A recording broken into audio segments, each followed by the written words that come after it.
Yang pertama kita akan membahas tentang nilai merdeka. Jika ada pertanyaan tentang kemerdekaan tertinggi manusia, apa itu kemerdekaan? Apa itu makna Tuhan dan apa yang membuat seseorang itu menjadi tidak merdeka? Mungkin kita bisa bertanya pada diri sendiri, adakah benda atau hal apa yang jika tidak ada membuat kita resah? Misal HP.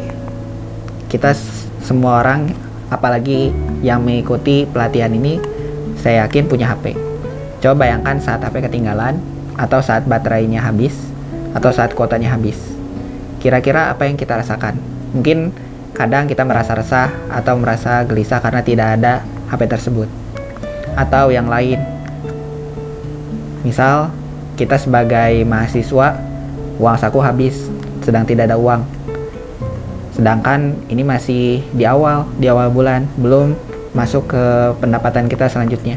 Kira-kira apakah kita akan merasa resah atau tidak? Umumnya tentu akan merasa resah. Atau hal apa yang membuat orang rela menunggu berjam-jam atau berkorban sesuatu untuk mendapatkan sesuatu itu? Misalkan orang yang disukai, atau sesuatu yang amat kita cintai tentunya, yang membuat kita rela untuk berkorban, yang membuat kita gelisah, yang membuat kita rela menunggu berjam-jam untuk sesuatu itu. Nah, sesuatu yang amat kita cintai, sesuatu yang amat dipentingkan, hingga kita rela dikuasai olehnya, nah itulah Tuhan atau ilah. Nah, kebanyakan manusia itu bertuhan lebih dari satu, dalam tanda petik ya. Dan Tuhan yang populer adalah Trinita, harta, tahta, dan wanita. Padahal sejatinya setiap manusia itu dilahirkan merdeka, tidak punya keresahan, kegelisahan terhadap sesuatu. Lalu apa sebenarnya yang membuat kita tidak merdeka? Tidak seperti saat kita dulu waktu kecil yang tidak banyak mengkhawatirkan sesuatu, memusingkan sesuatu, atau mengharapkan sesuatu.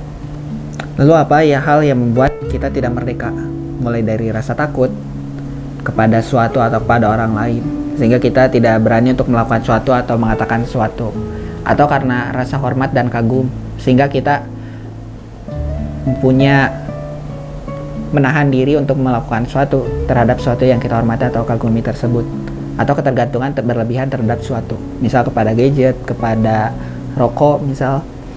Itu hal-hal yang membuat kita tergantung kepada suatu tersebut, sehingga jika tidak ada menjadi gelisah.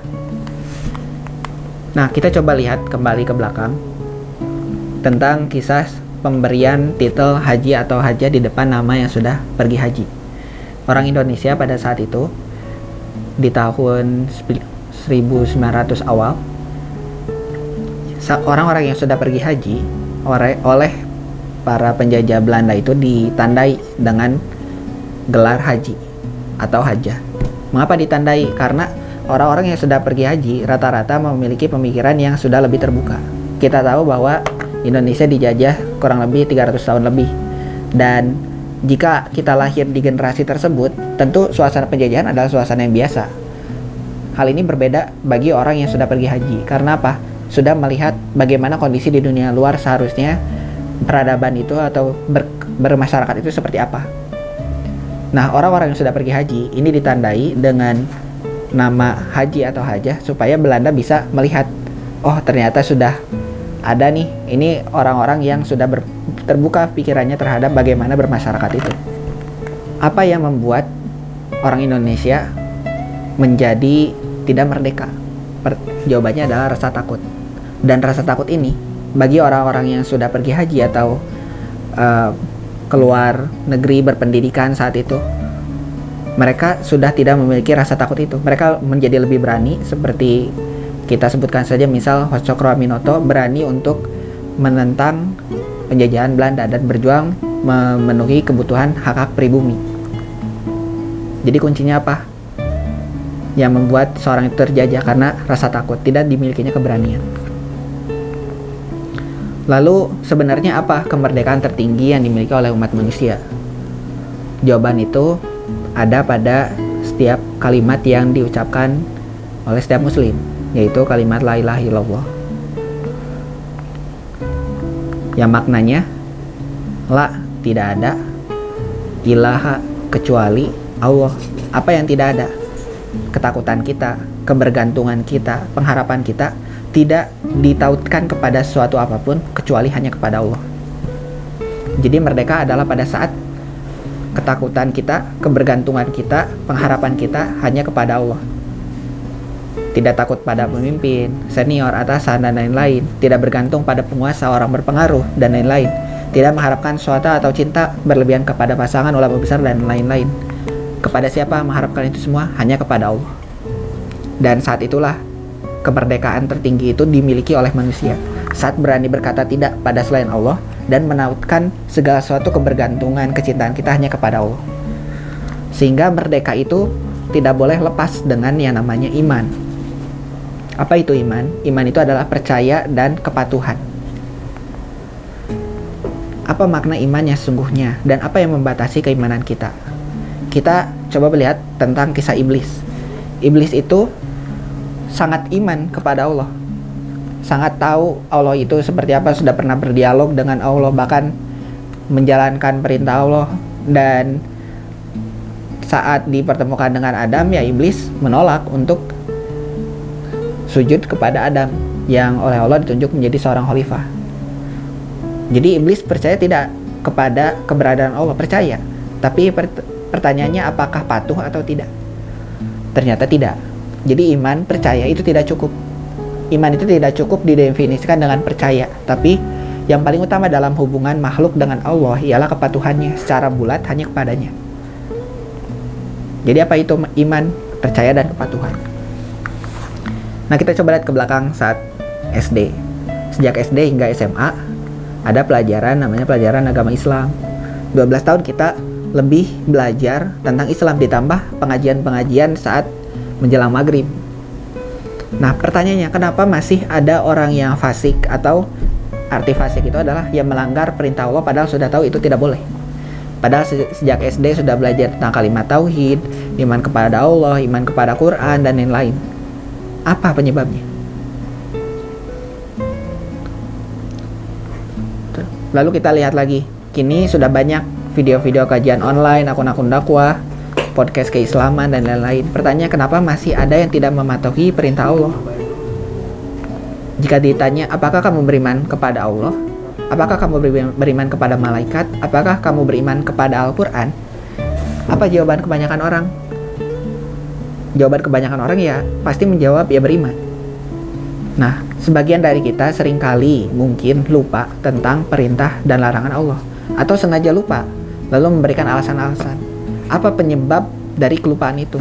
Karena adanya kesombongan dalam diri kita, sehingga tidak mau mengikuti perintah Allah. Sebagaimana iblis itu sangat percaya kepada Allah. Tahu Allah Raja Langit dan Bumi, tapi karena ada kesombongan sehingga tidak mau mengikuti perintah Allah. Sehingga kuncinya dari iman adalah berjalan di bumi ini dengan merendahkan diri dan hati kita, percaya dan kepatuhan. Manusia bisa berakhir seperti iblis kalau ada kesombongan dalam diri kita yang membuat kita tidak patuh dan tidak menjalankan agama Islam seutuhnya. Itulah iman. Lalu apa itu amal soleh? Jadi dalam bagian merdeka itu sangat terikat dengan iman dan amal soleh. Kita mendefinisikan iman itu adalah segala amal perbuatan baik. Yang jadi pertanyaan, apa itu amal? Apa itu soleh? Apa contoh-contoh dari amal soleh? Dan bagaimana hubungan iman dan amal soleh? Kalau kita cari di Google Translate, apa sih kira-kira bahasa Inggris dari amal soleh? Dari bahasa Arab, misal amal artinya bekerja.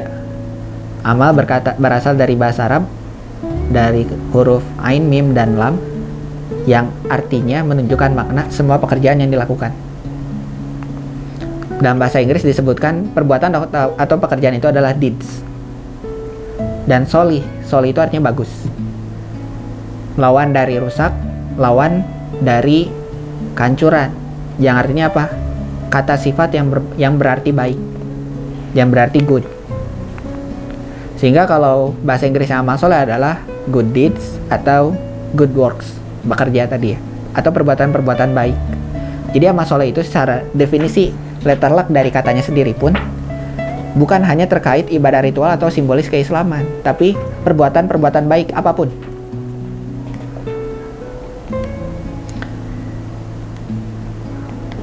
Coba kita lihat pertama, saat kita memberi kepada fakir miskin, memberi makan siang, apakah itu perbuatan amal soleh? Ya.